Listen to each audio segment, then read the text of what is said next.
లేదా పెద్ద పెద్ద సభలు, కొన్ని వేల మంది సభల్లో మరి మాట్లాడటం కన్నా నాకు ఇలా శుక్రవారం, బుధవారం, శనివారం క్రమంలో మాట్లాడటమే నాకు ఇష్టం. ఎందుకంటే ఆదివారం అయితే పొలం అనుకుంటే అందరూ వస్తారు. ఏంటంటారు, గుంపులో ఇదిలాగా గోవింద ఇది అంటారు.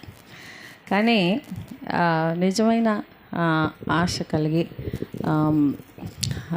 యేసు మాటలు వినాలని ఆసక్తి కలిగిన వారే వారం మధ్య క్రమానికి అలవాటు పడి, నేను దేవుడు నాకు చేసిన కార్యములను బట్టి నేను దేవునికి కృతజ్ఞునిగా ఉండాలని చెప్పి ఈ వారం మధ్య క్రమానికి వస్తారు. ఒక భక్తుడు ఇలా అంటాడు, ఏమంటాడంటే, ఆదివారం వచ్చిన వాళ్ళందరూ సంఘ సభ్యులు కాదు, వారం మధ్య క్రమంలో వచ్చిన వాళ్ళే సంఘ సభ్యులు, మీరే సంఘంగా ఎంచబడతారు. మరి వాళ్ళకి తెలిస్తే నన్ను ఏమంటారు కదండి. వారం మధ్య క్రమానికి వచ్చిన వారే సంఘ సభ్యులుగా ఎంచబడతారు. సో అందుకని నేను మాకు కూడా శుక్రవారం క్రమం జరుగుతుంది, ఇప్పుడు గండిగుంటలు జరుగుతుంది. ఆదివారం నేను వెళ్ళలేకపోయినా మా వారు వెళ్తారు. శుక్రవారం క్రమానికి మాత్రం నాకు పెట్రోల్కి 1000 రూపాయలు అవుతుంది, టోల్ గేట్కి 200 అవుతుంది. పెట్టుకొని 1200, 1500 పెట్టుకొని నేను వెళ్ళి రావడానికి ఇష్టపడతా. ఎందుకంటే సంఘానికి కావలసిన మరి హెచ్చరికలే కానీ ఆదరణ కానీ ఆ సమయంలోనే ఇవ్వగలుగుతాం. ఆదివారం ఇవ్వలేం, ఎందుకంటే క్రొత్త వారు రావచ్చు, మారు మనసు లేని వారు ఉండొచ్చు. అప్పుడే ఏదో ఇల్లు కూర్చుందాం అప్పుడు చెబుదామంటే మరి కుదరదు. సో అందుకని నేను తమ్ముడు అడగగానే రాజేష్ ఇలాగా మరి వెళ్దామా అక్క అంటే నేను తప్పకుండా, ఎందుకంటే అక్కడ మిస్ అయ్యాను నేను మా సంఘంలో, అందుకే ఇక్కడ చేరాలని మరి ఆశపడుతున్నాను అన్నమాట. మేము మా సంఘంలో ఈ సంఘంలో కూడా చాలా చక్కని వాక్యమును మరి తమ్ముడు రాజేష్ మీకు అందిస్తూ ఉన్నారు. అందుని బట్టి నేను దేవుని ఎంతగానో స్తుతిస్తూ ఉన్నాను, ఎంతగానో దేవుని గణపరుస్తూ ఉన్నాను. మా పని ఏంటంటే బైబిల్లో ఉన్న 66 పుస్తకాలు మీకు అప్పచెప్పేయాలి, అంతే మా పని.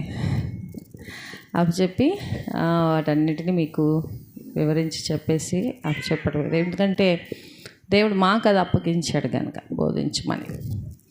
సో అందుకని మేము చెప్పలేదనుకోండి, దేవుడు మమ్మల్ని లెక్క అడుగుతాడు. సో కరోనా దినాల్లో మేము మా సంఘానికి ఎవ్వరు కూడా, మా సంఘం బిడ్డలు ఎలా ఉన్నారు, ఏమిటి, ఏం తింటారు, ఏమిటి అని మేము అడగలేదని అంటలేదు. కానీ మేము ఓపెన్గా ఉండి వాళ్ళకి మరి ఏ అవసరమైనా ఫోన్ చేయండి, ఏం దిగులు పడద్దని చెప్పి, ఒక్కరు కూడా మా గురించి ప్రార్థన చేయండి అని ఎవరు మాకు ప్రేయర్ రిక్వెస్ట్ పంపిలే. ఎందుకంటే మేము వారికి చెప్పింది ఏంటంటే, కరోనా వచ్చి చనిపోయినా పర్వాలేదు మీరు కానీ మేము కానీ ఒక్క పాపము కూడా ఉండి చనిపోకూడదు అని చెప్పి వారికి బోధించాం. మేము కరోనా వచ్చి చచ్చిపోతే ఎక్కడ ఉంటాం, పర్లేకుండా ఉంటాం. పాపం ఉండి చచ్చిపోతే సో అందుకని పాపం ఉండి, సో ఇదే సమయం, కరోనా ఈ టైమే సమయం, సరిదిద్దుకోండి, సరి చేసుకోండి. మీ అన్నిలో అయినా మీ బంధువులకి పలకరించండి, పరామర్శించండి, వాళ్ళకి సహాయపడండి. ఎలా ఉన్నారో, వాళ్ళకి మందులు కావాలో, తినడానికి ఉందో లేదో అడగండి. ఇప్పుడు మాట్లాడతారు వాళ్ళు మీతోని అని చెప్పి నేను, పాస్టర్ గారు, మా వారు ఎక్కువగా వాళ్ళకి. సో వాళ్ళు ఏం చేశారంటే, మాకు ఒక్క ప్రేయర్ రిక్వెస్ట్ కూడా రాలేదు, కానీ వాళ్ళు చాలామంది కూడా వాళ్ళ బంధువులకు సహాయపడటం చేయటం అలా చేశారు. ఎందుకంటే వాక్యాన్ని వారికి మేము అప్పచెప్పాం. దేవుని కృపను బట్టి, అంటే చనిపోయిన వారు పాపాత్ములు, బతుకున్నవారు మనం మంచి వాళ్ళము అని కాదు, ఓకేనండి, అలా కాదు. దేవుని కృపను బట్టి సంఘంలో ఎవరు కూడా మరణించలేదు. ఒక అబ్బాయి తప్పితే, అబ్బాయి మాట వినలేదు. మందిరంలో ఉంటారు, చిన్న ఇల్లు వాళ్ళది, మందిరంలో ఉండు రెస్ట్ తీసుకుంటే పొలం వెళ్ళిపోయాడు. సో అతనికి సీరియస్ అయ్యి చనిపోయడం, ఒక్క మరణం కూడా లేదు గండిగుంట గ్రామంలో. ఎందుకంటే భక్తుల యొక్క పాద ధూళి అక్కడ ఇంకా ఉంది. హల్లెలూయా. సో మిగతా చోట్ల లేదా చనిపోయారా అని అనద్దు. నేను ఒక యాంగిల్లోనే చెప్తున్నాను, ఇంకొక యాంగిల్లో తీసుకోవద్దు దయచేసి. సో వాక్యము ఎక్కడ ఎక్కువగా వినపడుతుందో అక్కడ దేవుని సన్నిధి ఉంటుంది. హల్లెలూయా. వాక్యం ఎప్పుడు ఎక్కువగా ఎక్కడ వివరించబడుతుందో అక్కడ దేవుని ఆత్మ అల్లాడుచూ ఉంటుంది. హల్లెలూయా. సో వాక్యమే ఎలా అయిపోయిందంట, వాక్యం ఎలా వచ్చేసిందంట, శరీరాన్ని ధరించుకొని భూమి మీదకి వచ్చేసిందంట. హల్లెలూయా. ఒక వాక్యంకే అంత శక్తి ఉన్నప్పుడు దానిని పక్కన పెట్టి మనం ఏదో చేద్దామంటే కూడా అస్సలు కుదరని పని. సో మీరందరూ దివారాత్రుల వాక్యాన్ని ధ్యానిస్తున్నారని నమ్ముచున్నాను. ధ్యానించకపోతే మా పిల్లలకి ఉదయం సాయంత్రం 2 పూట్ల బైబిల్ చదవాలి. మీరు ఏం చదువుతారో నాకు తెలియదు, కానీ బైబిల్ చదవాలి అని చెప్తూ ఉంటాను ఇప్పటికి. ఓ మమ్మీ మార్నింగ్ చదివాను, టైం అయిపోయింది మమ్మీ, ఈవినింగ్ చదివాము మార్నింగ్ చదవలేదంటే you wasted 1 day in God అని చెప్తా. ఒక రోజు వేస్ట్ అయిపోయింది మీ జీవితంలో, ఇక వేస్ట్ అని చెప్తా. వాళ్ళు భయం వేసి సో మా పిల్లల స్కూల్ బ్యాగ్స్లో కూడా బైబిల్స్ ఉంటాయి. మీ పిల్లల స్కూల్ బ్యాగ్లో బైబిల్ పెట్టండి. టెక్స్ట్ బుక్స్తో పాటు ఒక బెస్ట్ బుక్, హోలీ బుక్ ఉండాలి. ఏమిటది? దేవుని యొక్క వాక్యము. సో అన్ని మోస్తున్నారు, ఈ చిన్నది మోయటానికి పెద్ద కష్టమేం కాదు వాళ్ళకి. సో వాళ్ళ తీరిక సమయాల్లో వాళ్ళకి మరి ఎగ్జామ్స్ అప్పుడు టెన్షన్ వచ్చినప్పుడు చేసినప్పుడు బైబిల్ తెరిచి వాళ్ళని చదవమని చెప్పండి. తెరిచి ఏదో ఒక వాక్యం, కొంచెం పెద్దవాళ్ళు అయితే క్రమంగా చదువుకోమని న్యూ టెస్ట్మెంట్ బైబిల్ వాళ్ళకి పెట్టండి. మా చిన్న పాప మార్నింగ్ 7:30కి స్కూల్ బస్ వచ్చేస్తుంది. నేను ఒక్కోసారి లేచి చదివిస్తాను, ఒకసారి తనే చదువుకుంటాను. ఒక్కోసారి టైం అయిపోయి మేము అర్ధరాత్రి 1 గంట 2ంటికి వెళ్ళినప్పుడు టైం కుదిరినప్పుడు బస్సులో చదువుకుంటుంది. బస్సులో భయం వేసి మమ్మీ బస్సులో చదువుతాలే మమ్మీ, టైం అయిపోయింది అంటుంది. అన్నప్పుడు బస్సులో చదువుకుంటుంటే తన బస్మేట్ అమ్మాయి నాకు కూడా ఒక బైబిల్ ఇస్తావా అని అడిగిందంట. అన్యురాలు, చిన్నపిల్ల 7th క్లాస్. నాకు ఇస్తామంటే మమ్మీ నా ఫ్రెండ్ బస్మేట్ బైబిల్ అడిగింది, ఎవరు హిందువా క్రిస్టియన్ అంటే షీజ్ ముస్లిం మమ్మీ, నువ్వేందో చదువుతున్నావు నేను చదువుతాను అని అంది. అన్నప్పుడు తనకు ఒక ఇంగ్లీష్ బైబిల్ ఇచ్చాను. తనంది ఇంటికి నేను తీసుకెళ్ళను, బస్సులోనే చదివి మళ్ళీ నీకు ఇచ్చేస్తాను అంది కదా. ఎంత ఆశతో మనము దేవునిలో మన బిడ్డలను పెంచినప్పుడు ఆ వాక్యం వాళ్ళని ఆకర్షిస్తుంది. హల్లెలూయా. చిన్నప్పటి నుంచి స్కూల్కి వెళ్తుంది, తనతో ఫ్రెండ్షిప్ చేయలేదు, కానీ వాక్యం ఏం చేస్తుంది, ఇతరులని ఆకర్షిస్తుంది. సో వాక్యాన్ని మనం ప్రేమించినప్పుడు వాక్యానుసారంగా మనం జీవించడానికి నిర్ణయించుకోవాలి. ఫస్ట్ ఎవరూ జీవించలేం. నించున్న నేను, కూర్చున్న మీరు అందరూ నోబడీ ఈజ్ పర్ఫెక్ట్. నేను పర్ఫెక్ట్ అని నేను ఎప్పుడు అనుకోను. ప్రతిసారి నేను పుల్పిట్ మీద నిలబడినప్పుడు నాకు అర్హత లేదు ప్రభా, నాకేం తెలియదు ప్రభా, నాకు బోధించనే అడుగుతాను, నాకు తెలియపరచనే అడుగుతాను. తెలిసిన సబ్జెక్టే, ఫ్యామిలీ గురించి చాలాసార్లు మాట్లాడాం, తెలిసిన సబ్జెక్టే అదే చెప్పేద్దాంలే అని అనుకునే పరిస్థితిలో ఎప్పుడు కూడా అలా అనుకున్నామా వెంటనే చాలా బలహీనమైపోతాం. ఎందుకంటే మీరు నా పైన ఆధారపడాలని చెప్తాడు దేవుడు. నిన్నటిదాకా బాగానే ఉన్నాను, ఈరోజు ఉదయ కాలమే నాకు గొంతు నొప్పి వచ్చేసి ఇదైపోయింది అనమాట. అవును ప్రభు, నీ మీద ఆధారపడాలి కదా, నేను నా పైన కాదు. ప్రియమైన దేవుని జనాంగమా, మేము రోమా పత్రికను గండిగుంటలో మరి అలాగే విజయవాడ వారమధ్య క్రమంలో అపోస్తల కార్యంని ధ్యానిస్తూ ఉన్నా. రోమా పత్రికను మరి కొద్ది భాగము నేను మీతో పంచుకోవాలని ఆశపడుతున్న 12వ అధ్యాయము 1 నుండి మనము 21 వరకు టైం ఎంతవరకు నాయన 9 వరకు. ఇది ఓకే, నాకు ఒకసారి 8:45 కలగా ఒకసారి చెప్పండి. ఓకే, ఇది మేము రోమాపత్రికని గడిచిన 3 సంవత్సరాల నుంచి చదువుతున్నాం, ధ్యానిస్తున్నాం. శుక్రవారం క్రమంలో ఇప్పుడు 12కి వచ్చాం. ఓకే, అయితే ఇది నాకు చాలా ఇష్టమైన పాఠ్య భాగం అన్నమాట, 12వ అధ్యాయం. ఈ పత్రికను పౌలు గారు చెరసాల్లో ఉండి రాస్తున్న పత్రిక, రోమాలో ఉన్న సంఘానికి రాస్తున్న పత్రిక. సో అక్కడ చాలామంది గ్రీకు దేశస్థులు, మరి యూదులు, కొంతమంది యెరూషలేము పట్టణ నివాసులు, వీళ్ళందరూ కలిసి యేసు ప్రభువుని నమ్ముకునే ఒక గుంపుగా ఉంటూ ఉన్న పరిస్థితుల్లో కొంచెం అక్కడ భేదాలు వచ్చి కొంచెం మాది గొప్ప అంటే మాది గొప్ప అని అనుకునే పరిస్థితుల్లో మరి పౌలు గారు ఆ యొక్క చెరసాల్లో ఉండి మరి రాస్తున్న పత్రిక. ఈ పత్రికను తీసుకొచ్చి సంఘానికి ఎవరిచ్చారంటే ఒక స్త్రీ, ఫీబే అనే ఒక స్త్రీ. ఆమె నేను మరి కంక్రీలో ఉన్న భక్తుడిని ఆమె సంచి పట్టుకుని ఏదో పని మీద రోమా దేశానికి వెళ్తుంటే అమ్మ ఎక్కడికి వెళ్తుందంటే రోమా పట్టణానికి వెళ్తున్నాను అయ్యా నేను. సరే నేను ఒక లేఖ రాస్తాను, నువ్వు తీసుకెళ్తావా? లేకంటే ఏదో చిన్న కవర్ కాదు. ఆ దినాల్లో ఎలా ఉండేది, మరి వాళ్ళు చాలా పెద్ద చుట్ట అంటే ఒక బియ్యపు సంచిలో పెట్టుకొని రావాలన్నమాట, చాలా బరువు. ఓకే, సో అయితే ఏం జరిగింది అంటే ఇందాకలాగే పెట్టినాను కొంచెం సో ఆమె ఏమందంటే సరే తీసుకెళ్తుంది, ప్రాణాలకు తెగించి మరి అది ఆ లేఖ తీసుకెళ్తుంది ఆమె. అంటే మరి ఆ రోమా చక్రవర్తి అక్కడ ఉన్నవారు ఎవరు కూడా మరి ఇష్టపడరు, ఎందుకంటే రోమీలకి దేవుడు లేడు, చక్రవర్తి వాళ్ళకి దేవుడు. సో ఈమె తీసుకెళ్ళే ఉత్తరం అంటే ప్రాణంతో మరి చెలగాటమే.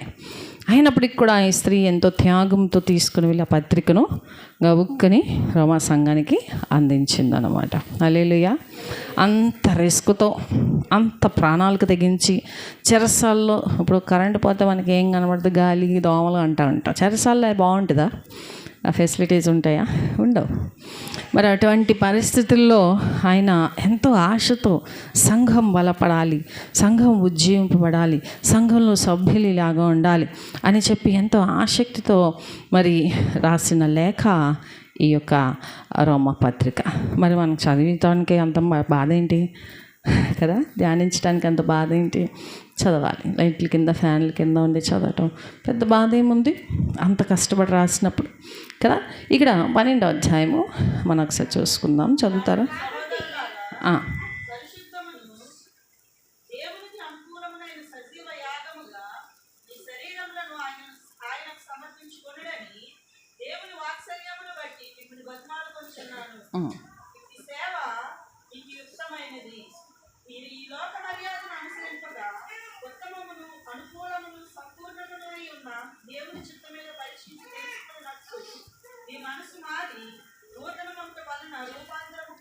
చాలండి, కొంచెం తగ్గించినాను.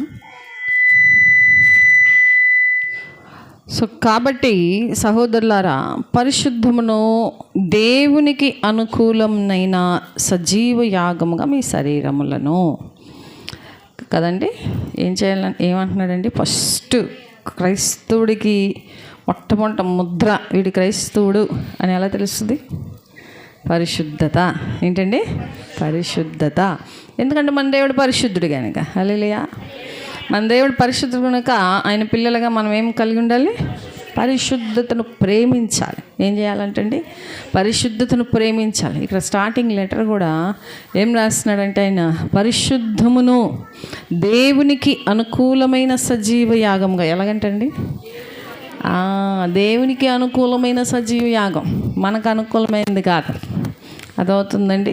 మనకు అనుకూలమైనట్టుగా మనం భక్తి చేయటం కాదు. చాలాసార్లు వర్షం వచ్చిందండి, వర్షం వచ్చినా సరే తడుచుకుంటూ వచ్చేసానండి. ఎవరి కోసం వచ్చావు? చాలా బాధగా చాలా దూరం నుండి వచ్చానండి. ఎవరి కోసం వచ్చావు? దేవుని కోసం వచ్చాం. అదవుతుందా?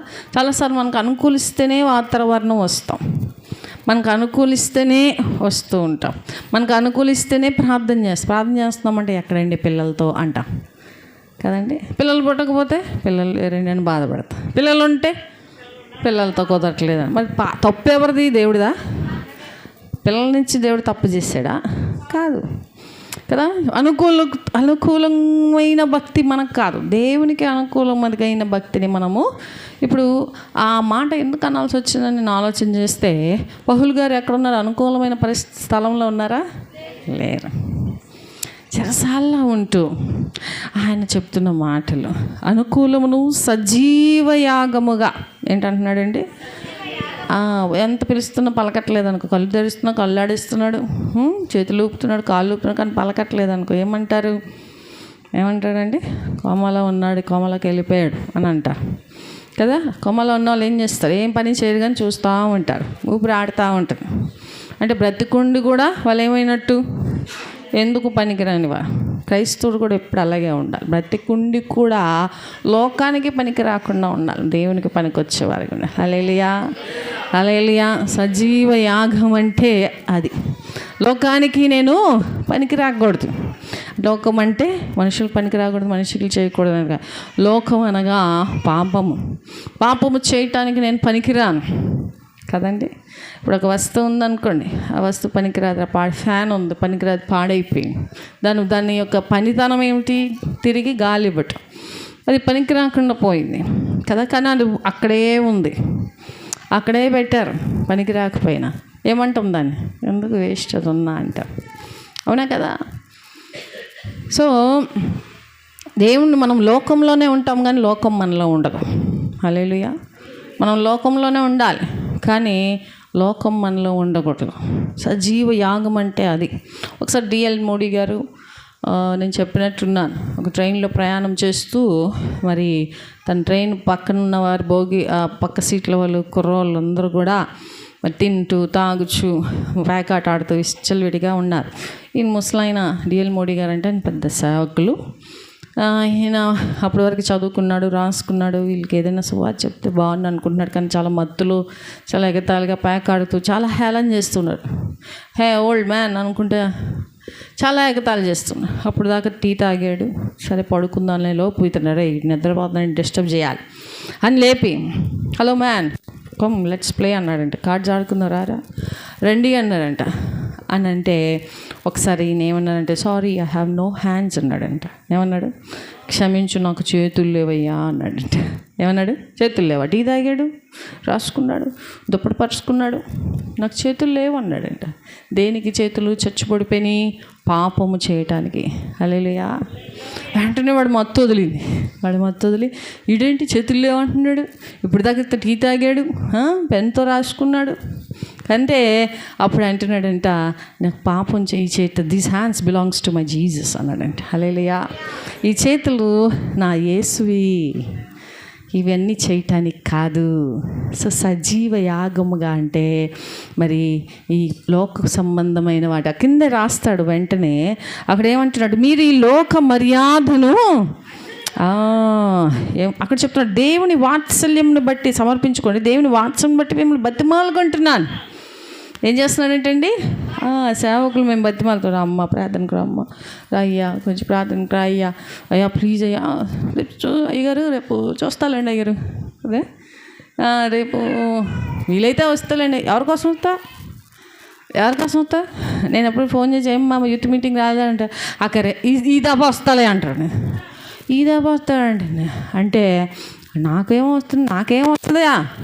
కానీ చేయటం మా బాధ్యత, పిలవటం మా బాధ్యత కదండి. ఇక్కడ పౌలు భక్తుడు ఏం చేస్తున్నాడంటే సంఘ బిడ్డల్ని బతిమాలుకుంటున్నాడు.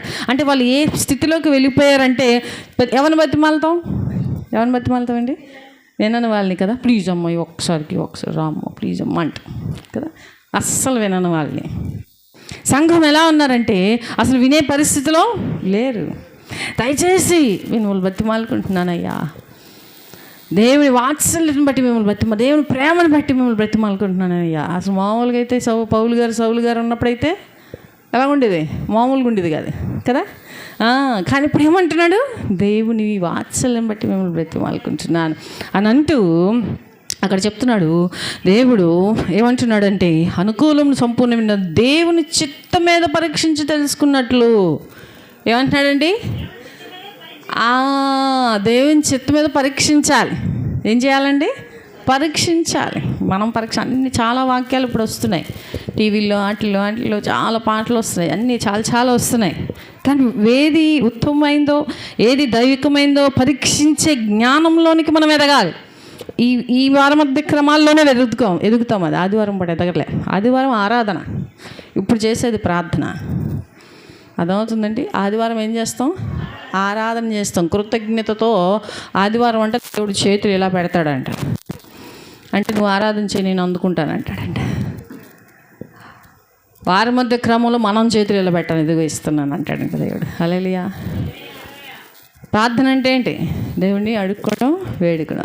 వారి మధ్య క్రమంలో మనం చేయాల్సింది ప్రార్థన. సంఘ బిడ్డల కొరకు, అవసరతల కొరకు, అదవుతుందండి.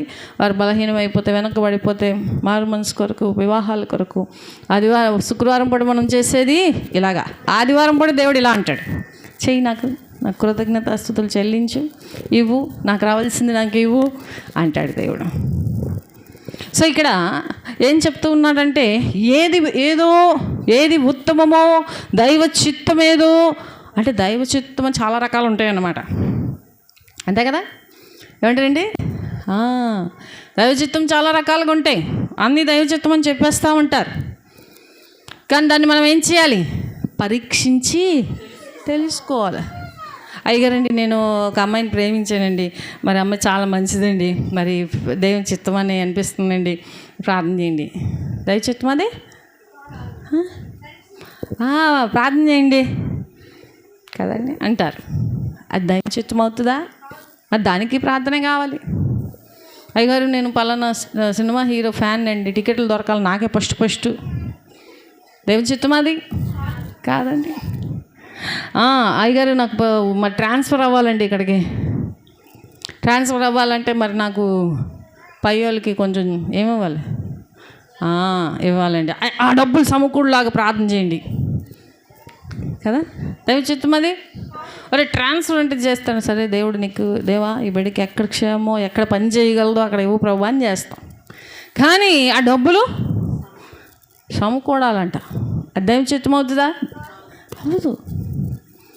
సో దాన్ని మనం పరీక్షించాలి.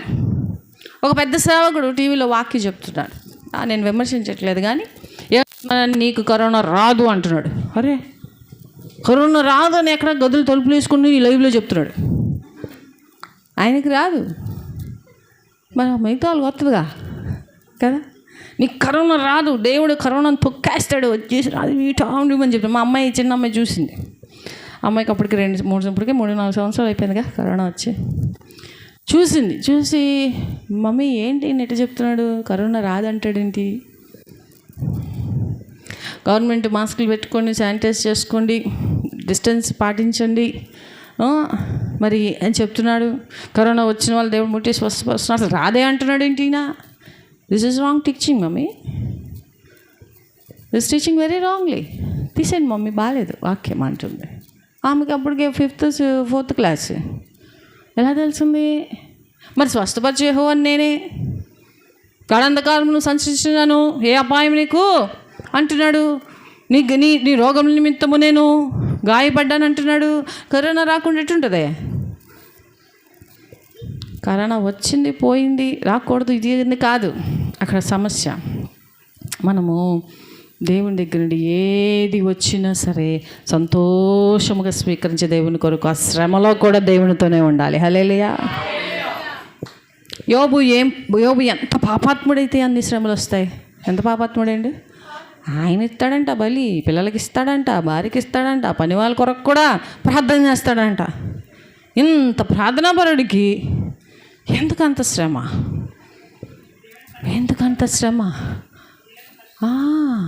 కదండి, తెలుసుకోవాలి. మనం గుర్తాలి. వాక్యాలు వింటున్నప్పుడు బయట కానీ ఎక్కడైనా అక్కడికి వెళ్తున్నప్పుడు పరీక్షించాలి. ఏది ఉత్తమమో తెలుసుకోవాలి.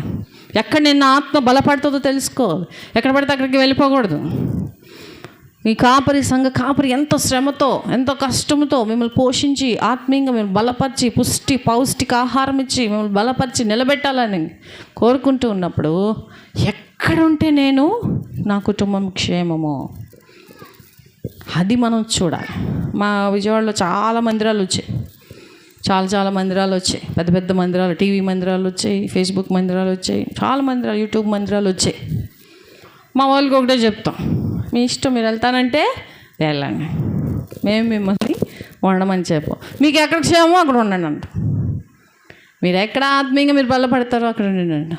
ఎవరు వెళ్ళరు అనుకోండి, చెప్తున్నా, అర్థమవుతుందండి.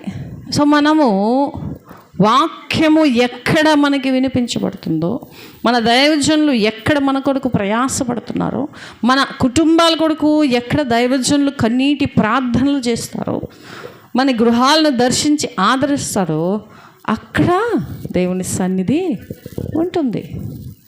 ఇక్కడ అదే చెప్తున్నారు, మీరేం చేయాలంటే పరీక్షించి తెలుసుకుని మీ మనస్సు మారి. ఎవరికి చెప్తున్నాడు మనస్సు మార్చుకోమని? సంఘములో ఉన్న సభ్యులకి, అన్యులకి కాదు, బయట వాళ్ళకి కాదు. అంటే వాళ్ళ మనస్సు ఏమైపోయింది? మారిపోయింది.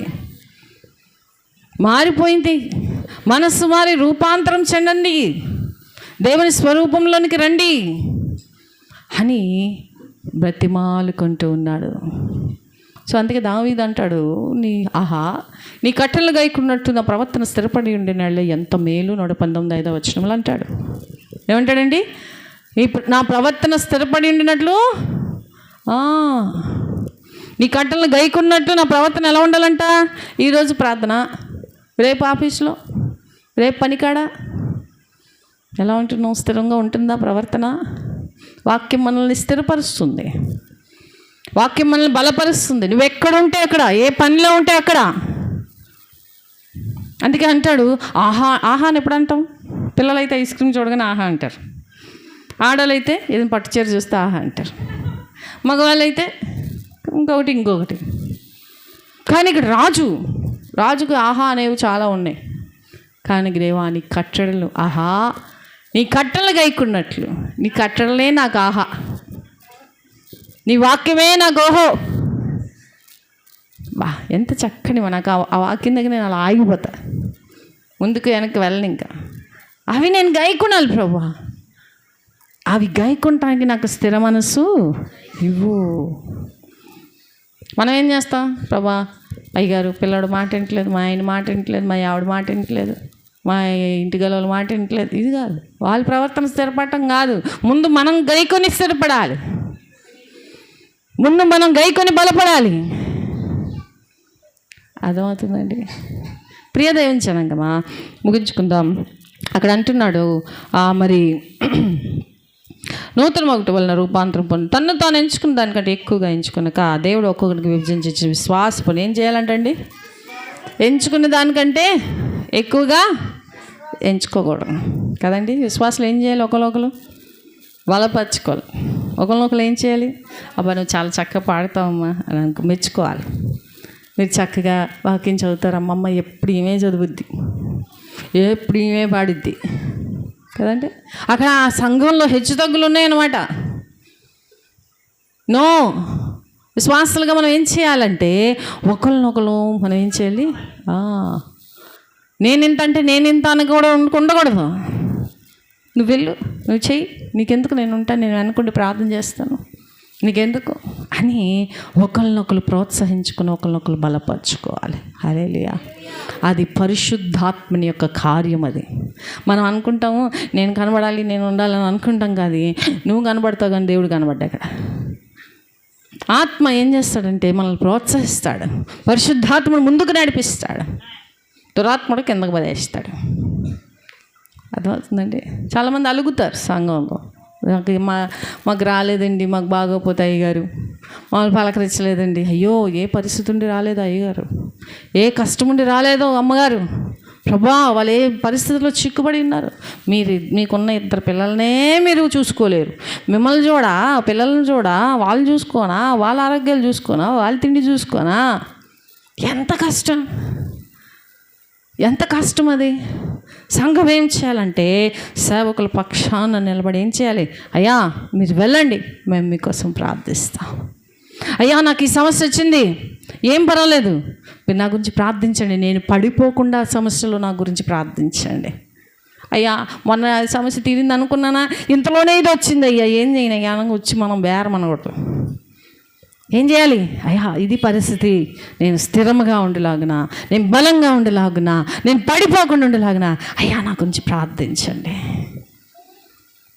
ఇటువంటి ప్రార్థన కోరికలు మనం కోరాలి.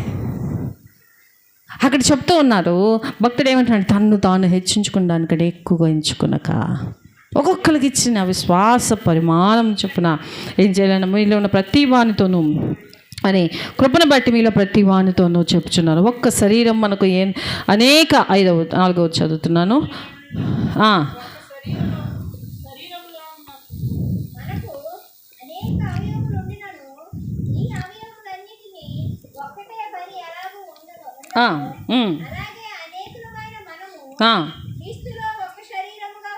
ఒక్క శరీరముగా ఉండి ఒక్కరికొకరము.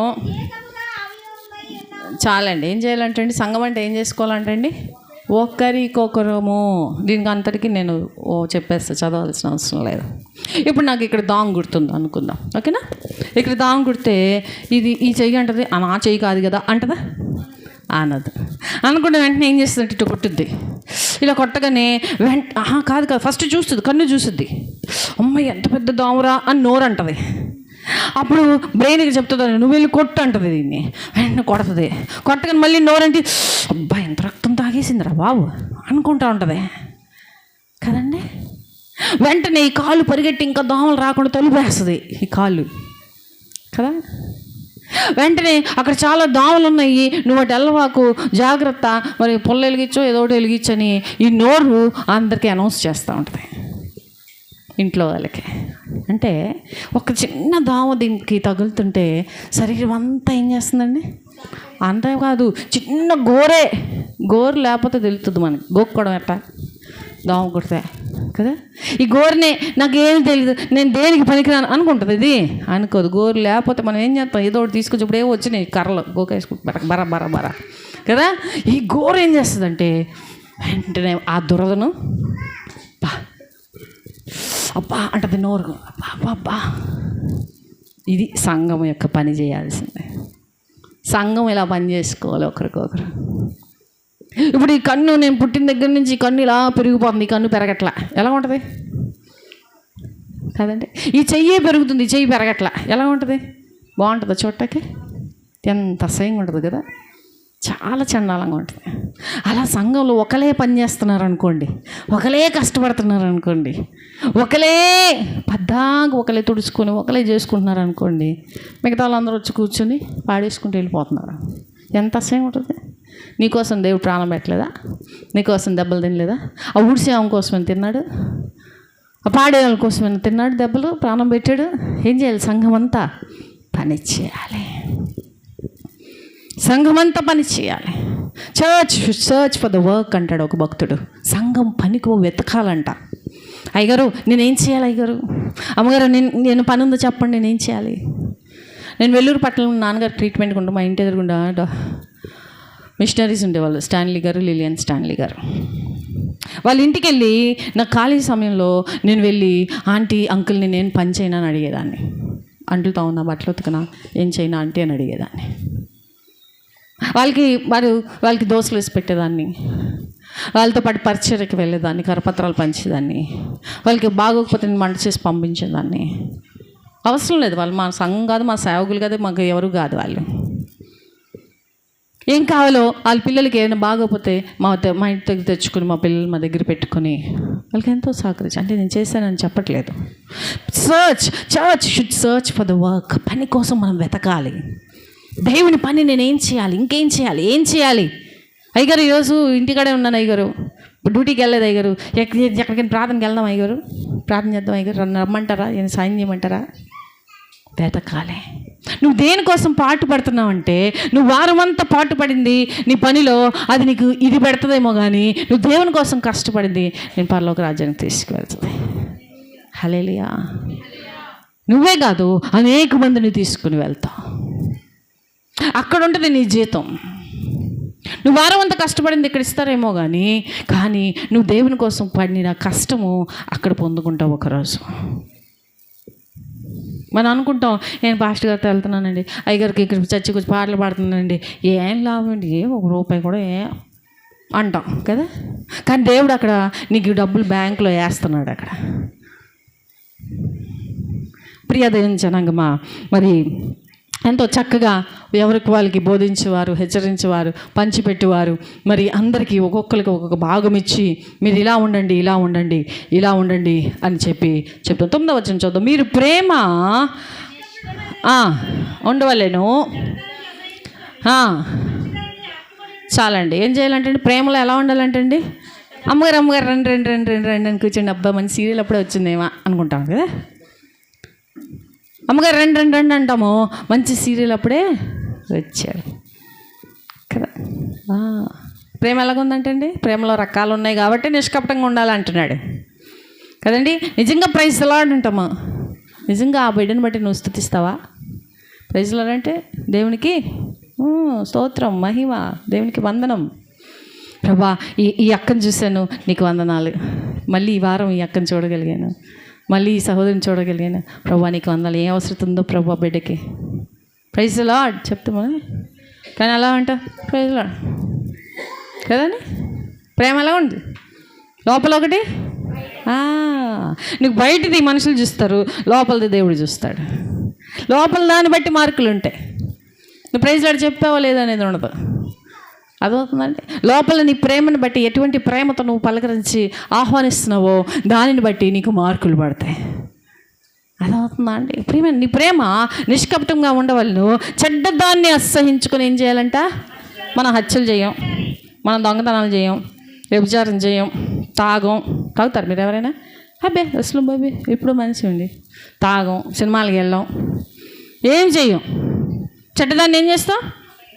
చెడ్డదానిని అసహించుకోవాలి, చెడ్డవారిని కాదు. ఓకేనా? చెడ్డదానిని అమ్మ ఆడండి తాగుతాడు. ఒకటి తాగుబోతాడు డిస్కషన్. రే ఏంట్రా అన్నాడు. ఇద్దరు తాగేశారు, బయలుదేరుతున్నారు. రే నేను నీకులా కాదురా అంటున్నాడు వీడు. ఈడంటాడు నేను నీకులా కాదులేరా బావా అంటున్నాడు వీడు. ఏంటంటే నేను తాగెళ్ళి మెదలకుండా పడుకుంటాను రా, నీలాగా రోడ్డుకి ఎక్కి అరవంటరా అంటున్నాడు. అంటే ఇటు మంచి తాగుపోతాడు, చెడ్డ తాగుపోతా. మంచి తాగుపోతే చెడ్డ తాగుపోతాడు అంటారా కదండి. నేను వెళ్ళి మెదలకుండా పడుకుంటాడంట, ఆడు బయటికి వెళ్ళి అరుస్తాడంట. అంటే నీ మీద నేనే బెటర్ అని కదండి. చాలాసార్లు మనము చెడ్డదానిని అసహించుకుంటాం కానీ మంచిదాన్ని హత్తుకోలేం. అది చాలా కష్టం, అది చాలా చాలా కష్టం. ఏది మంచిది? దేవుని స్తుతించుట. ప్రపంచంలో కల్లా మంచిది ఏంటండి? దేవుని స్తుతించుట. ఎక్కడ స్తుతులు ఉంటే అక్కడ ఉండాలి మనం. మన నోట ఎప్పుడు స్తుతి ఉండాలి. ఒకసారి మా నాన్నగారు వాళ్ళ మావయ్య వెళ్తున్నారంట, కాలుకి దెబ్బ తగిలిందంట. కాలు దెబ్బ మా నాన్నగారు గట్టిగా దేవుని స్తోత్రం అన్నాడు. రే దెబ్బ తగ్గితే స్తోత్రం అంటే వింటారు. రే కాళ్ళు ఎరగలేదు కదరా అన్నాడంట కదా. దేవుని స్తుతించుట మంచిది. మంచి దానిని హత్తుకోవాలి. ఏది మంచిది? దేవుని సన్నిధి మంచిది, ప్రార్థన మంచిది, ఆరాధన మంచిది, పాటలు మంచివి, కుటుంబ ప్రార్థన మంచిది, వాక్య ధ్యానం మంచిది. చెడ్డదాన్ని అసహించుకుంటాం, మంచిదానిని హత్తుకోలేం. అందుకే హత్తుకోమంటున్నాడు. మంచిదాన్ని చేయండి అంటలేదు, దాన్ని కౌగిలించుకుని హత్తుకోమంటున్నాడు, గుండెల్లో పెట్టుకోమంటున్నాడు, హృదయపూర్వకంగా చేయమంటున్నాడు ఆ మంచి పనిని. హల్లెలూయా. హృదయపూర్వకంగా చేయండి, హత్తుకోండి, వెళ్ళండి అని చెప్తూ ఉన్నాడు. అంతేకాదు అక్కడ ఒక సహోదరుల విషయంలో ఒకరినొకరు అనురాగపడుతులే, మరి ఏంటి ఘనత విషయంలో ఒకరినొకరు గొప్పగా ఏం చేయాలంటే సహోదరుల విషయంలో ఒకరినొకరు సమాధాన పడాలి. ఒకరినొకరు వెళ్ళి సమాధానపరచుకోవాలి. దేవుని మందిరం కోసం ఎవరు గొడవలు మొహం మార్చుకొని ఇడిదిరిగి కూర్చోకూడదు. అసలు ఒక మిషనరీలు వెళ్ళారు, చైనా వెళ్ళారు. వెళ్తే వాళ్ళ బట్టలు మా దగ్గర పెట్టారు. అంటే అక్కడ బట్టలు వేరు కదా, వాళ్ళ పిల్లల బట్టలు మా దగ్గర. మేమేం చాలా నీట్గా అట్టపెట్టలో పెట్టి పైన పెట్టాం. వాళ్ళు మళ్ళీ వచ్చినప్పుడు ఆ బట్టలు అడిగారు, ఇచ్చాను. ఇస్తే అట్టపెట్టలో పెట్టినప్పుడు 2-3 సంవత్సరాలు అయిపోయింది, 2 సంవత్సరాలు అయిపోయింది, నలిగిపోతాయి కదా. తీసి ఆమె అంటుంది, ఏంటి నీకు ఇస్తే ఇట్లా నలిపేసేవాంది అంటే నేను అప్పటి నుంచి అట్టపెట్టలో ఏం తీయలేదమ్మా అసలు. మందిరంకి వెళ్తూ మాట అని వెళ్ళింది నన్ను. సో నేను బాధపడలేదు, నాకన్నా పెద్దది, అయ్యో పాపం మరి హడావుడికి వెళ్తుంది కదా.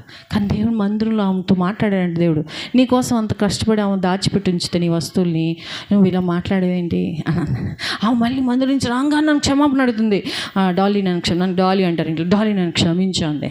ఎందుకు ఏమైంది నేను అంటే, నువ్వు నిన్ను ఈ మాట నీ మనసు బాధేసింది కదా. ఒకరినొకరు ఎలా ఉండాలంటే అనురాగ పంచుకునేవారు, ఒకరినొకరు ఘనతగా ఎంచుకోవాలి. మాట అనేసేసి ఇది అనేసేసి ప్రార్థనకు రావులే, ఎందుకు వస్తావు నువ్వు ఎంతసేపు అనకూడదు. రావచ్చుగా, చక్కగా ప్రార్థన చేయొచ్చు కదా, వెళ్దాం రా కదండి. యవనస్తులు ఏం చేయాలి? తల్లి పిల్లలతో బాధపడుతూ ఉంటే వెళ్ళి సాయి చేయాలి. అక్క నేను పిల్లని ఎత్తుకుని నువ్వు పని చేసుకోమని వెళ్దాం ప్రార్థన పదా అనాలి. భర్తలు ఏం చేయాలి? భార్యలకు సహకరించాలి. ప్రార్థన టైం అయిపోతుంది, పిల్లల్ని ఆడిస్తూ ఉంటాలి, నువ్వు పని చేసేసుకో అనాలి. కదండి. ఒకరికొకరు సహకరించుకోవాలని అక్కడ వాక్యం సెలవిస్తోంది. ముగించుకున్న ఆసక్తి విషయంలో ఏం చేయాలంటండి? మాంద్యులు కాక ఆత్మయందు తిరుగుతున్న ప్రభువుని ఆసక్తి విషయంలో ఎలా ఉండాలంటండి? ఆశ ఆశ ఆశ దేనికి? దేవుని పని పట్ల, దేవుని మాటల పట్ల, దేవుని పాటల పట్ల ఆసక్తి ఆసక్తి ఆసక్తి. నాకు ఎవరు వాక్యం చెప్పినా వినాలనిపిస్తూ ఉంటుంది. చిన్నపిల్లలు చెప్పినా పాడినా వినాలనిపిస్తుంది. నన్ను ఆరాధన నడిపించమని నాకు వదిలే, నువ్వు నడిపించి నాకు వినాలని ఆశ, చూడాలని ఆశ. నాకు వాక్యం చెప్పే కన్నా వింటం ఎక్కువ నాకు ఆశ. ఆసక్తి విషయంలో ఏం చేయకూడదంటండి? మాంద్యులు కాక ఆత్మయందు ఏం చేయాలంటండి? తీవ్రత గలవారే అండి. ఆత్మ అంటే గింత కింద పడిపోవడం కాదు. ఒకసారి పడిపోతే ఇంకెంత తీవ్రత ఉంటుంది, తీవ్రంగా గాయం అవుతుంది కానీ కదా. ఏం చేయాలంటండి? ఆత్మనోడు ఒక చోట ఉండడు, వెళ్ళిపోతూ ఉంటాడు. ఎక్కడంటే అక్కడ సువార్త చెప్తూ ఉంటాడు. హల్లెలూయా. ఎక్కడ అవసరం అక్కడికి వెళ్తూ ఉంటాడు. ఎప్పుడు రమ్మంటే అప్పుడు వస్తూ ఉంటాడు. అర్ధరాత్రి 3ంటికి 4ంటికి మా నాన్నగారు ఫోన్ చేసి, అమ్మ ఇది చేసి పెట్టు, అది చేసి పెట్టు, ఇది చేసి పెట్టు అంటే 5 సంవత్సరాలు నేను వంట మనిషిగా పనిచేసా. వంట చేయడమే నా పని, బయటికి వెళ్ళే పని లేదు. ఇంక లోపల నుండి వంట చేయటమే. 3ంటికి 4ంటికి ఫోన్ చేస్తే ఫోన్ పక్కన టక్కన లేసి ఆయనకి ఏది కావాలంటే అది చేసి పెట్టాను. సేవకులకి ఆత్మయందు ఏం కలిగి ఉండాలంటండి? తీవ్రత, ఆసక్తి విషయంలో మాంద్యులు కాక. మనలో ఉన్న ఆశ, మనలో ఉన్న కోరికలు బట్టి మన జీవితం ఫ్రేమ్ అవుతుందంట, మన క్యారెక్టర్ బిల్డ్ అవుతుందంట. మన లోపల ఏం ఆశ కలిగి, ఏం కోరికలు కలిగి ఉన్నో దాన్ని బట్టే మన క్యారెక్టర్ ఉంటుంది, మన కుటుంబం ఉంటుంది, మన బిడ్డలు ఉంటారు. ప్రియమైన అదే జనాంగమా, పరిశీలన చేసుకుందాం. ప్రార్థన యందు ఏం చేస్తున్నాడంటే అండి, నిరీక్షణ గలవారి సంతోషించు, శ్రమ యందు ఓర్పు గలవారి ప్రార్థన పట్టుదల ఎన్ని వివరించాలంటే చాలా టైం పట్టుద్ది.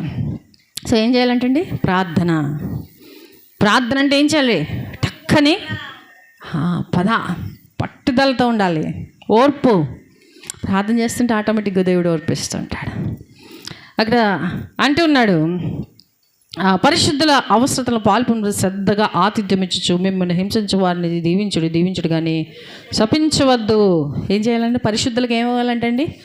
ఆతిథ్యం ఇవ్వాలి. సేవకులకి ఆతిథ్యం ఇవ్వాలి. వాళ్ళు ఏం తింటున్నారు, ఏం తాగుతున్నారు, ఏం చేస్తున్నారు, ఆతిథ్యం ఇవ్వాలి. ప్రేమించాలి. ఒకరికొకరు సంఘంలో ఎవరు తింటున్నారు, ఎవరు తాగుతున్నారు, ఎవరు ఇంటి అద్దె కట్టుకోలేకపోతున్నారు, ఎవరు కరెంటు బిల్లు కట్టుకోలేకపోతున్నారు, ఎవరు ఆపదలను, ఎవరు ఫీజులు కట్టుకోలేకపోతున్నారు అని ఏం చేయాలంటే రిఫరెన్సెస్ చాలా ఉన్నాయి చూపించడానికి. సమయం లేదు. 1 యోహాను 3:17 ఉంటుంది. నీకు జీవనోపాధి గలవాడై ఉండి నీ సహోదరునికి లేమి కలుగుడు చూచి నువ్వెంత మాత్రం జాలి పడిన ఎడల దేవుని ప్రేమ ఎలాగు నిలుచును? నీకు తినడానికి త్రాగడానికి ఉంది, నీ సహోదరునికి ఏమీ లేదు, లేమి కలుగుడు చూచి అతను కనీసం జాలి పడవే, వాడికి అలాగే జరగాలే. నా మాట ఏం లేదు. సేవకులకు మేము హెచ్చరించేది వేరు, వాడు బాగోవాలని మేము హెచ్చరిస్తాము. కొంతమంది ఏం చేస్తారంటే అక్కడికే జరగాలి. వాడికి లేమి కలుగుడు చూచి నువ్వు జాలి పడిన నీ దేవుని ప్రేమ ఎలాగ నిలుస్తుంది? ఎలా ఉంటుంది? నీ ధనంలో విధవరాలకు ఉంది భాగము, దిక్కులేని వారికి ఉంది భాగము, పేదవాళ్ళకు ఉంది భాగము, దేవునికి ఉంది భాగము, సేవకులకు ఉంది భాగము. ఎంత ఇచ్చత మేమేం తింటామండి కదా. నీవు తృప్తి కలిగి ఉంటావు. హల్లెలూయా. తృప్తి కలిగి ఉంటావు. ఏముంటుంది కాదు, నీకు తృప్తి ఉంటుంది. నా జన్మ ఇలా బ్రతకాలరా అని అనిపిస్తుంది. నువ్వు దాసుకో, క్రైస్తవుడు దాసుకో, ఏముంటుందో చూసుకున్న తర్వాత మీకు తమాషా ఉంటుంది, మామూలుగా ఉండదు. నువ్వు విధవరాలకి ఇస్తే ఆమె పక్షాన్ని దేవుడు ఉంటాడు, దేవుడు చూసి నీ పక్షానికి వస్తాడు. హల్లెలూయా. పేదవారికి ఇస్తే వాడు నేను దీవిస్తాడు, వాడిని దీవించి ఆ దీవెనలు వాడికి వస్తాయి, నీ దగ్గరికి వస్తాయి. అవసరతలో ఉన్నవారిని చూసి జాలి పడితే దేవుడు ఏంటంటున్నాడు? నేను వచ్చాను, నాకు రొట్టె పెట్టావా, నాకు బట్టలు ఇచ్చావా, నాకు పరామర్శించావా, ఎప్పుడొచ్చావు ప్రభా, ఎప్పుడొచ్చావు అంటారంట. ఇక్కడ అదే అంటున్నారు, పరిశుద్ధుల విషయంలో నీవు ఆసక్తి కలిగి వాళ్ళకి అక్కర్ని ఎరిగి వారికి ఆతిథ్యం ఇవ్వాలి. ఈ పూటరా మా ఇంట్లో భోంచే, వంట చేయబాకు, ఎందుకులే అంటాం ఎప్పుడైనా? ఎవరైనా అమ్మ భోజనం టైంకి వచ్చిందిరా, అంటేమా అక్కడైతే చెప్తున్నాడు, మిమ్మల్ని హింసించిన వారిని ఏం చేయాలంటండి? హింసించిన వారిని ఏమనకుండా ఉంటే బాగుండు, వాళ్ళు దీవించాలంట. మాకెందుకు వచ్చిన బాబా ఆవుతో గోడ పడలేమని కామ్గా ఉంటాం అని చెప్పడం వేరు, అలాగైనా ఉంటాం. దీవించాలా? ఇది చాలా విచిత్రంగా ఉంటుంది. నన్ను ఒక ఆమె ఎప్పుడు తిడతా ఉంటుంది, మా చుట్టాలే తిడతా ఉంటుంది చీటికి మాటికి నన్ను పిల్లల్ని ఏదో అంటూ ఉంటుంది అనమాట. అసలు ఏం మాట్లాడినా. అయితే ఆమెకు వివాహం అయిన పాపం 5 ఏళ్ళైనా 10 ఏళ్ళైన పిల్లలు లేరు. అప్పుడు నేను ప్రార్థన చేసి, ప్రభా ఆమెకి పాపం గర్భఫలం ఈ ప్రభా ఎంతో బాధలో ఉంది, సహాయం చేయి ప్రభా, ఆమె దీవించి ఒక బిడ్డనిచ్చాను ప్రార్థించాను. దేవుని కృపను బట్టి బిడ్డ కలిగినాడు. ఇప్పుడు తిట్లని అడిగిపోతున్నాయి, తండ్రా తాగరా రారా అనుకుంటా కదండి. ఏం చేయాలంటే అండి, మనల్ని హింసించిన వారిని ఏం చేయాలి? అది క్రైస్తవుల లక్ష్యం. ఏం చేశారు గ్రహం స్టెయిన్స్ గారు? ఏం చేశారు మరి? పగడాల్ గారు వైఫ్ వీళ్ళందరూ ఏం చేశారు? చంపిన వారిని దీవించారు, బ్లెస్ దెమ్. అది క్రైస్తవుల యొక్క లక్షణం. మనం ఇప్పుడు ఊర్లో మామూలుగా ఉండదు, చెత్త ఇడి దోసేస్తారు కదా, కోడిని పెట్టి తిడతారు, ఈ కోడి ఎప్పుడంతే అంటారు. పుట్టిదే కోడిని కాదు తిట్టేది. మాకు తెలిసి మేము ఇటు అంత ఏరియా అంతా తిరిగాం మేము. అదవుతుందా? ఏం చేస్తారు? ఈ చాటే పోషిస్తారు కావాలని. పక్కింటి ఆమెకి ఒక తెల్లవాళ్ళు నల్లా ఉన్నారు. అమెరికా దేశంలో తెల్లవాళ్ళు నల్లోళ్ళకి భేదాలు, మనకి ఇక్కడ కులాలు ఎలాగో. నల్లోళ్ళని చాలా చీప్గా చూస్తారు. ఈ తెల్లామ ఏం చేసేదంటే, పక్కింట్లోనే నల్లామ దిగిందని బ్లాక్స్ అంటారు వాళ్ళని, వైట్స్ అండ్ బ్లాక్స్. సో ఇవేం చేసేది, చెత్త అంతా తీసుకెళ్ళి కూరగాయలు తొక్కు అదంతా తీసుకెళ్ళి గోడ అవతల వాళ్ళ ఇంట్లో గుమ్మ ముందు వేసేసేది. పాపం ఈ బ్లాక్ ఏం చేసేదంటే, ఏమనక దేవుని తెలుసుకుందేమో ఏం చేయక తుక్కంతా ఎత్తుకునేది పాపం, రోజు ఎత్తుకునేది. నిజంగా జరిగిన సంఘటన. రోజు ఎత్తుకుంటుంటే ఆమెకు దేవుని ప్రేమ తెలియాలని ప్రార్థన చేశారు. ఒకసారి ఈ తల్లి ఆమెకి పాపం జ్వరం వచ్చి హాస్పిటల్లో ఉంది. ఆ రోజు చెత్త పడలే. ఏంటి చెత్త పడలేదు అనుకుంటే ఏమైపోయింది, 2 రోజులు అయిపోయింది చెత్త పడట్లా, 3 రోజులు అయిపోయింది చెత్త పడట్లా. ఏమైందని కొనుక్కుంటే ఏం బాగాలేదు, హాస్పిటల్లో ఉందన్న. అయ్యో పాపం హాస్పిటల్ ఉందా, వెళ్ళి పలకరిద్దాం, లవ్ యువర్ నైబర్ కదా. సో వెళ్ళి పలకరిద్దామని చెప్పి ఆ గార్డెన్లో ఉన్న పువ్వులన్నీ తీసుకుని ఒక బొకేలా చేసి తీసుకెళ్ళి ఇచ్చింది. అమ్మ గెట్ వెల్ సూన్. అమెరికా దేశంలో ఇది ఒక పద్ధతి, చక్కటి పద్ధతి. కొంచెం చక్కటి పువ్వులు ఇచ్చి నువ్వు తొందరగా కోలుకోమా అని చెప్పి, కనీసం పువ్వులు చూసి వాళ్ళు సంతోషిస్తారు. సిఎంసిలో కూడా పేషెంట్స్ దగ్గరికి ఒక్కొక్క రోజు తీసుకెళ్ళి ఇస్తారు పేషెంట్స్కి, టు ఫీల్ హ్యాపీ అన్నమాట. దేవుని సృష్టి చూడు ఎంత బాగుందో, ఎంత కలర్ఫుల్గా ఉంది, అందంగా ఉంది, ఎంత మంచి సువాసన, నువ్వు కూడా అలా చక్కగా కోలుకుంటావు. ఆ ఫ్లవర్స్ చూసి చాలా బాగున్నాయి, ఈ ఫ్లవర్స్ ఎక్కడ కొన్నావు అందంట. లేదు మా గార్డెన్లో అని చెప్పిందంట. నువ్వు రోజు చెత్త వేస్తావు కదా, అంతా తీసుకెళ్ళి గార్డెన్లో వేస్తున్నారని చెప్పిందంట. అది నువ్వు చేసి చెత్త గార్డెన్కే ఈ పువ్వులు వచ్చాయన్నట్టు. హల్లెలూయా. ఏం చేసినాడు కదండి, మొక్కలకు అదే కదా కావాలి, ఎరువు ఆమె ఎత్తుంది పాపం, పూలు తీసుకెళ్ళి ఇచ్చిందంట. ఇచ్చేసారా? ఏం చేయాలంటే క్రైస్తవులు దీవించాలి. నిన్ను హింసించిన వారిని దీవించుడి. మీరు అలా చేసి చూడండి, వింటేనే ఇంత బాగుంది, చేస్తే ఇంకెంత బాగుంటుందో. నిజంగా దేవుడు ఎంత ప్రేమమయుడు, మనల్ని ఎంతగా ప్రేమిస్తున్నాడంటే, అక్కడ ఏడ్చువారితో ఏడవండి, ఒకరినొకడు మనసు కలిగి ఉండండి, హెచ్చువాటి యందు మనసు ఉంచక సంతోషించే వారితో సంతోషించండి, తగ్గుబాటి యందు ఆసక్తులై ఉండండి. మీకు మీరే బుద్ధిమంతులు అనుకోవద్దు, కీడుకు ప్రతి కీడు చేయవద్దు. ఏంటండి, ఏడ్చువారితో ఏడవటం చాలా ఈజీ, సంతోషించే వారితో సంతోషించడం చాలా కష్టం. అర్థమవుతుందో తెలుసా అండి? జబర్దస్త్ అంటే కూర్చొని నవ్వుతాం అనుకోండి కాసేపు, కానీ సంతోషం పక్కన అమ్మాయి పిల్ల పాస్ అయిందనుకో, మన పిల్లకి పోయిందనుకో, సంతోషితమా? కొంత తక్కువ వచ్చాయి అనుకో, సంతోషితమా? ఎవరైనా చచ్చిపోతే అందరం వెళ్ళి ఏడుతాం గుంపులో, ఇదిలాగా ఏడుపు రాపోయినా అయ్యో ఎంత పని నిజమేనమ్మా, మొన్నటిదాకా ఇటే తిరిగాడమ్మా అంటాం కదా. మా ఇంటికి కూడా వచ్చాడమ్మా, మంచి సీలు అడిగాడమ్మా, ఇంతలోనేనా అమ్మా అంటాం. కానీ సంతోషించడం అనేది చాలా కష్టం. వాళ్ళ అబ్బాయికి పెళ్ళి అయిపోతుంది, మన అబ్బాయికి ఇంకా అవ్వలే, ఏమవుతుంది? తెలుసులే వాళ్ళ అబ్బాయికి ఎట్లా చేస్తున్నారు, మాకు తెలియదా ఇటీ అంటాం కదా. చాలా కష్టం. అందుకే చెప్తున్నాడు ఇక్కడ పౌలు భక్తుడు చెప్తూ ఉన్నాడు సంఘానికి, మీరు అలా ఉండద్దు, దుఃఖించే వారితో దుఃఖపడండి, తగ్గువాటి యందు మరి ఆసక్తులను హెచ్చువాటి యందు ఇదవకుండా తగ్గించుకోవడానికి మనం ఇష్టపడాలి. తగ్గువాటి యందు మనం ఇది అవుతూ ఉండాలి. మా తండ్రి గారు అది నేర్పించారు. మా తండ్రి గారు చాప మీద కూర్చునేవారు, చాప మీద పడుకునేవాళ్ళు. అంటే పైన పడుకోకూడదని కాదు, కూర్చొని పడుకొని ఏమయ్యా అక్కడ పడుకున్నా, ఇక్కడ పడుకుంటే నన్ను ఎవడు తోయలేడు అనేవారు. ఎవరైనా తోదగలరా? చాప మీద పడుకుంటే తోత ఎక్కడ పడతామా? మంచం మీద తోసేస్తే కింద పడతాం. అంటే చాప మీద పడుకోవాలని కాదు, కానీ అంతగా మనము తగ్గించుకుంటే మనల్ని ఎవడు పడేయలేడు. హల్లెలూయా. హెచ్చించుకుంటేనే ఒకరోజు పడిపోతాం. సో తగ్గువాటి యందు మన మనసంతా కూడా తగ్గువాటి యందే ఉంచాలి. అక్కడ అంటున్నాడు, మీకు మీరే బుద్ధిలో కీడు ప్రతి కీడు చేయకుండా మనుషులందరి దృష్టికి యోగ్యమైన దాన్ని వాటిని ముచ్చుకొచ్చి ఆలోచన కలిగి మీకు మీరే బుద్ధిమంతులని అనేసుకున్నా. నేను తెలివైన వాడిని అంటే వాడంత ఫూల్ ఎవడలేడు, వాడది బుద్ధిహీనుడు ఎవడలేడు అనమాట. నేను మొన్నే మా అమ్మాయి జీకే బుక్లో చదివాను. 5 కేజీలు ఉన్న పువ్వు ఉందంట. ఏంటది? 5 కేజీలు ఉన్న క్యాబేజీ పువ్వు చూసాం, కానీ ఇంకోటి చూసిన ఫ్లవర్ అంట. అది వెజిటబుల్ కాదు. జీకే బుక్లో అది కనిపెట్టారు ఎక్కడో ఏదో దేశంలో. 5 కేజీలు ఉందంట. ఇట్స్ ఫ్లవర్స్ దాంట్లో రోజు, మేరీగోల్డ్, జాస్మిన్ ఇలాంటి లిల్లీ చూసాం, కానీ 5 కేజీ పేరు మర్చిపోయింది, మనదా గుర్తుపెట్టుకున్నా. జీకే బుక్లో వచ్చింది. అంటే ఇంకా సృష్టిలో ఏదుందో మనిషి వెతుకుతూనే ఉన్నాడు. దేవుడు అప్పుడు సృష్టించింది నీకేం తెలుసని తెలుసా? మనకేదైనా ఏం తెలియదు. మనకు మనమే బుద్ధిమంతులమని అనుకోకూడదు. ఊరిక నీకేం తెలీదు అని అన్నామా అంటే ఎవరినైనా నీకంతా తెలుసానా? కానే కాదు.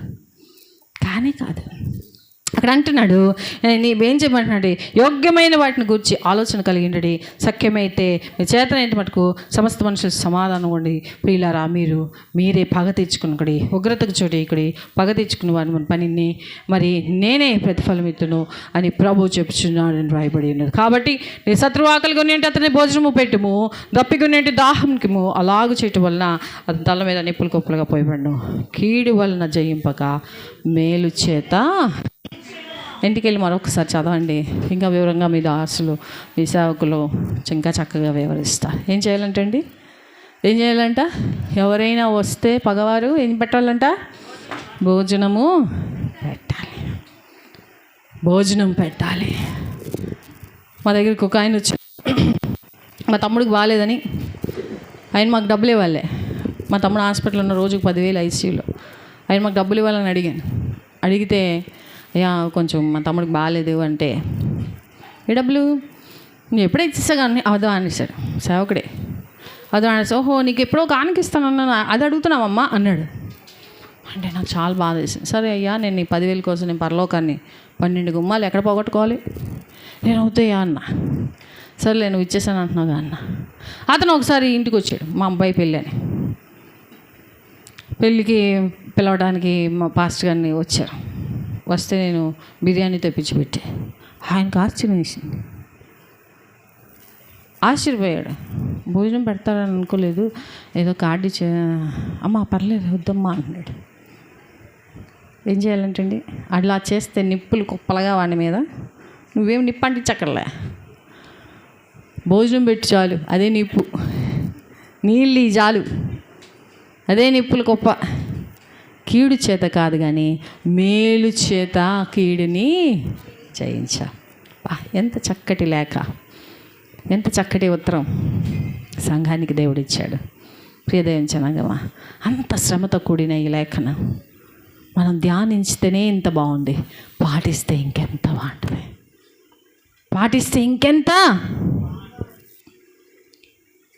ప్రియమైన వాళ్ళరా, కొద్దిమందిగా ఉన్న మీరు బలవంతులుగా ఉన్నట్లయితే అపవాది కోటలను కూల్చేవారుగా దేవుడు మిమ్మల్ని వాడుకుంటాడు. హల్లెలూయా.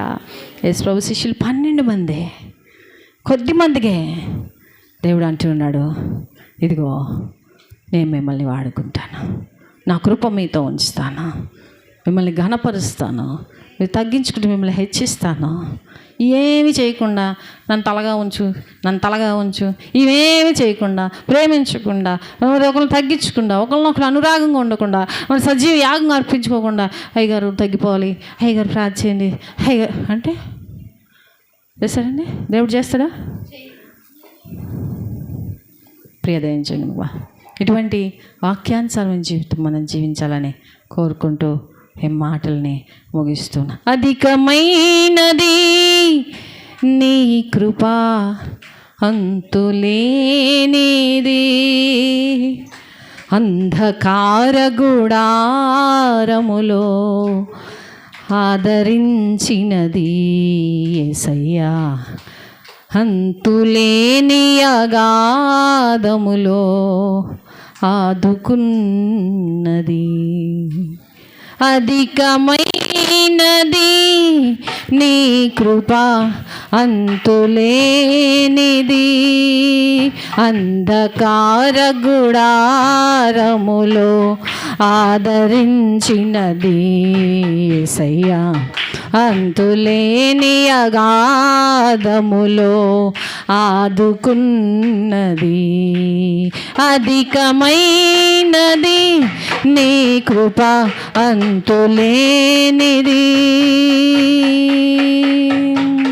ఎవరు లేని ఎడారిలో, సమ్మతి లేని సుడిగాలిలో, ఎవరు లేని ఎడారిలో, సమ్మతి లేని సుడిగాలిలో, బెదరిపోయిన చెదరనీయక, బెదరిపోయిన చెదరనీయక, నీ కౌగిలిలో నన్ను దాచావయ్యా, నా కన్నీరే తుడిచావయ్యా, నీ కౌగిలిలో నన్ను దాచావయ్యా, నా కన్నీరే తుడిచావయ్యా. ఏమియను నేనేమియగలను, ఏమిచ్చి నీ రుణము నే తీర్చగలను. యేసయ్యా యేసయ్యా యేసయ్యా యేసయ్యా యేసయ్యా యేసయ్యా యేసయ్యా, ఏమియను నేనేమియగలను,